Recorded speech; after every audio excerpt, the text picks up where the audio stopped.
7-ayniki 15-kuni ha. Bugun do'kondan yog'oz qopdimi? Necha kundan sapani 100 ko'y setish moda bo'ldimi? Mana men sapa ha. Ma oldidagi sajis bilan 150 ko'y. Bugun men yog'oz yurishimizni olib keling, ko'tarib odamni olib keling ha. Qo'menji 25 kiloluk 98% yangi mal 650 ko'y.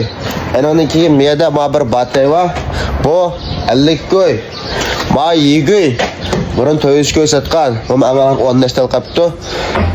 Qurashtirib qo'ygan altimiz 250 ko'y, o'zim qurashtiramasangiz 180 ko'y.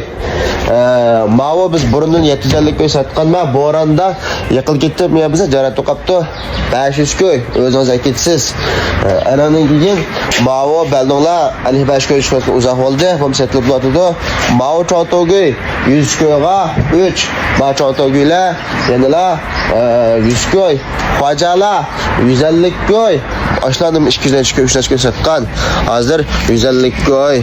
Ananing keyin ma o'rindiq yenilar 150 ko'y. Bundan 4 rang va oq kulrang, oq ko'y, qora qizil, qora ko'k degandik.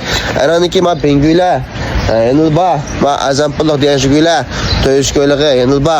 Yangi mal, lekin bütün yağış çıkıdı amdana.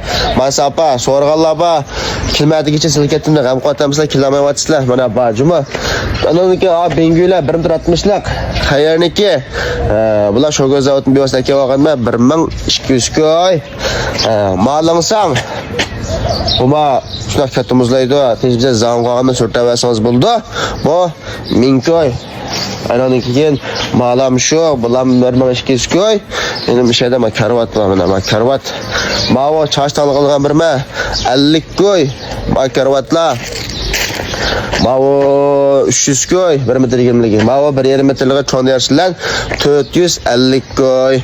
O'nimiz Turpan shahrida Shehvallo Amgashlar bozoriniki. Udulda ko'mir satganlar va ashtolar mahvoshna. Ananiki ma qora joza, bir joza 4 o'rindiq 200 ko'y.